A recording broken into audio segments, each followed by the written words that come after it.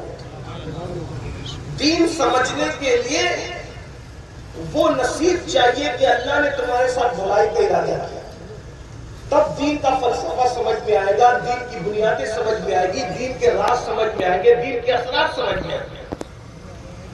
عشق جب ہو جائے عورت کی طرف بھی توجہ نہیں رہتی. وہ کیسے؟ میں نے کہا مشہور واقعہ ہے جس پہ بڑا بہویلا کرتے، اہل بدعت بھی بڑا بہویلا کرتے کہ صابر پاک جب ان کا نکاح ہوا تو ان کے نکاح کے موقع پر جب دلہن کو حجرہ عروسی کے اندر لایا گیا تو آپ نے نظر اٹھا کے دیکھا دلہن جل گئی، اس کا انتقال تھا. مجھے تو ایسا لگتا ہے اچھا ہوگا کہ فلمی دنیا کے لوگوں کی توجہ اس کرامت کی طرف نہیں ہے، ورنہ وہ اس پر بھی جو ہے وہ 2-4 کتا گولیاں کھاتے. یہ دیکھو جب مولوی جو ہے وہ یہ سن کر کے بے چین ہو جاتا ہے. جب بھی میں مولوی کہتا ہوں تو میری مراد علماء اہل سنت نہیں ہوتی، اس لیے کہ علماء کو پھر بہت عزت سے یاد کرتے ہیں کیونکہ ہمارا مسلک عزت ہے. تو جب ہر بات کی سمجھ مولوی کو نہیں آتی تو ان نچنیوں کو کیا سمجھ آئے گی؟ نچنیے نکلے قرآن کی آیت سمجھانے کے. اندازہ فرمائے، میں کہتا ہوں اوقات میں رہو، آپ کا کام ناچنا ہے، اتنی اوقات میں. اس لیے کہ جب ہر مولوی بھی قرآن نہیں سمجھا سکتا، ہمارے مفسرین نے لکھا ہے کہ قرآن کی تفسیر کے لیے کم سے کم عالم کو 54 علوم پر مہارت ہونا ضروری ہے. 54 علوم کی معلومات نہیں، اس میں مہارت ہونا ضروری ہے. علم تفسیر کے بارے میں یہ بتایا گیا اس لیے کہ قرآن ایک ہی لفظ کو کئی معنی میں استعمال کرتا ہے اور پھر عبارت کے اعتبار سے الگ الگ معنی. صرف لفظ تقویٰ کو لے لیں، تقویٰ کا ایک معنی ڈرنا، تقویٰ کا ایک معنی پرہیز کرنا، تقویٰ کا ایک معنی جو ہے وہ بچنا. اسی طریقے سے مختلف معنوں میں تقوی کو استعمال کیا گیا. اب یہ بیچارے نچنگے کیا جانے جو کھڑے ہو کر کے استہزاء کرتے ہیں اور پھر کہتے ہیں ہم دین پہ اعتراض کریں گے. اوقات دیکھو اپنی. ارے جب بڑے بڑے عرب کے فصحاء وہاں پر ایسے جامد و ساکت ہے، کیسے قرآن کی آیت نہیں کلام مصطفیٰ سن کر، ایک ہے کلام خدا اور ایک ہے کلام مصطفیٰ. حضور کی زبان سے جب ان کا کلام نکلا تو پتہ ہے عرب کے وہ لوگ جو ایک ایک مجلس میں 200 اشعار فی البدی پڑھ دیتے تھے، ان کی حالت کیا ہوئی؟ میرے امام کہتے فصحاء عرب کے بڑے بڑے جوہلا نہیں، فصحاء. اس لیے کہ جاہلوں کو چپ کرنا الگ ہے اور فصحاء جمع ہے فصیح کی. بمبئی میں بات کرو اس لیے تھوڑا نیچے اتر کر کے کرنا پڑے گا. اگر لکھنؤ اور دلی میں کرتا تو شاید اتنی محنت نہیں کری جاتی، لیکن مجھے پتا ہے کہ لکھنؤ ہو، دلی ہو، ممبئی ہو، مگر عشق والا دل جہاں ہوتا ہے وہاں بات آسانی سے سمجھ میں آتی ہے.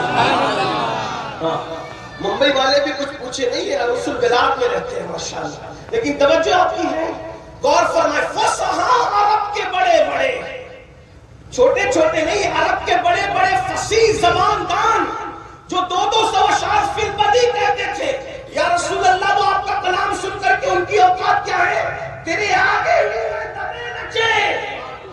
اور ان کو جب دیکھنے والا دیکھتا ہے تو ایسا لگتا ہے کوئی جانے منہ میں زبان نہیں، ایسا لگتا ہے کہ ان کے منہ میں زبان نہیں ہے، بلکہ پھر فوراً اس کی تردید کر کے کہتے ہیں نہیں نہیں نہیں، ایسا نہیں لگتا کہ منہ میں زبان نہیں، بلکہ جسم میں جان نہیں. آپ کا کلام جب کوئی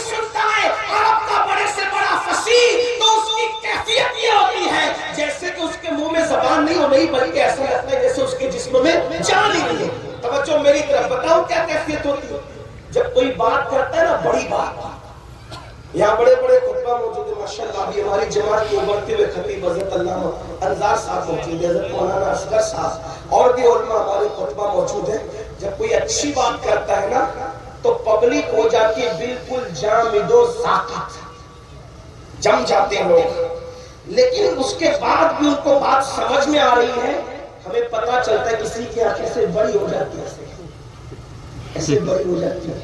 کوئی ایسے ایسے کرتا ہے, کبھی دیکھا ایسے, کوئی ہاتھ سے بھی اشارہ کرتا ہے, ہاں سمجھ میں آ رہی ہے نا. کوئی سبحان اللہ بول کے بتاتا ہے کہ سمجھ میں آ رہی ہے. اس کو کیا کہتے ہیں؟ بلکہ زبان سے نہیں کچھ بولے, آنکھ سے اشارہ کرے, سر ہلائے, ہاتھ سے اشارہ کرے تو ایسا لگتا ہے بات تو اس کے سمجھ میں آ رہی ہے. لیکن بات اتنی بھاری کہنے والے نے کہہ دیا کہ اس کی زبان کام نہیں کر رہی. ایسا لگتا ہے کہ جیسے اس کے منہ میں زبان نہیں ہے. ٹھیک ہے, یہ ایک منزل ہے. لیکن ایک منزل بات تو ایسی آتی ہے کہ نہ آنکھ کام کرتی ہے, نہ سر کام کرتا ہے, نہ ہاتھ ہلتا ہے, کچھ نہیں ہوتا.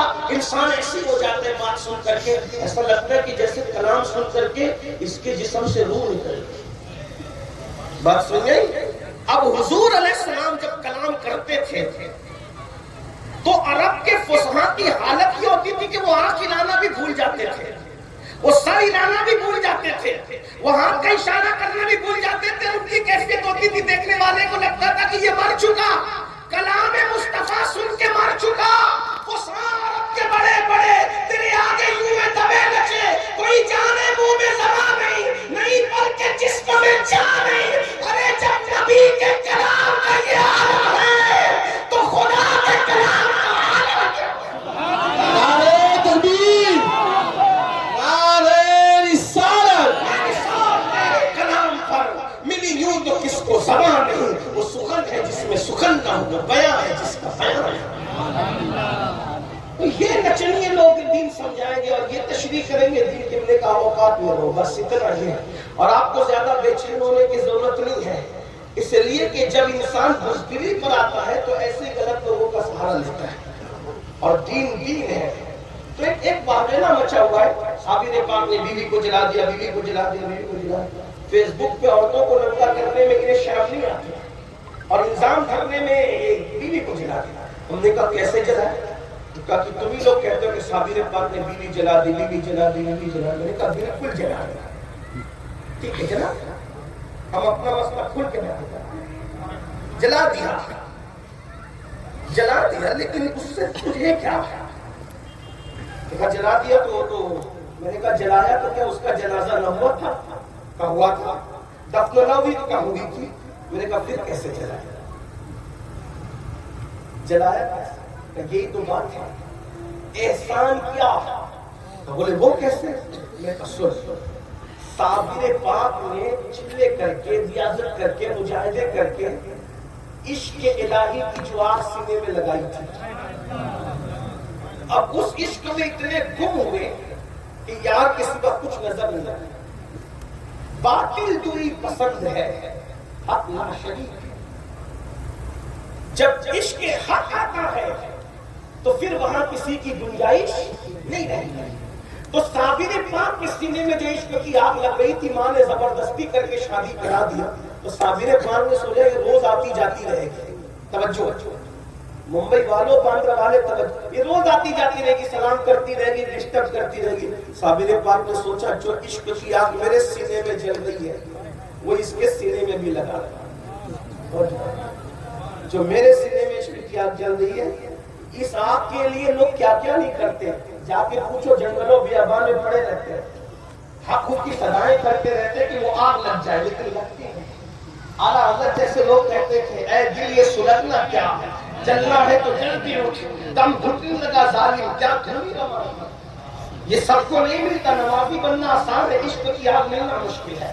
حاجی بننا آسان ہے, عشق کی آگ ملنا مشکل. تو وہ جو آگ جل رہی تھی نا, عشق کی آگ, تو صابر پاک نے سوچا اس کو اپنی طرح بنا لوں تاکہ یہ بار بار آنے جانے سے چھٹی مل جائے. جیسے میں وہاں مشغول ہوں یہ بھی مشغول ہو جائے.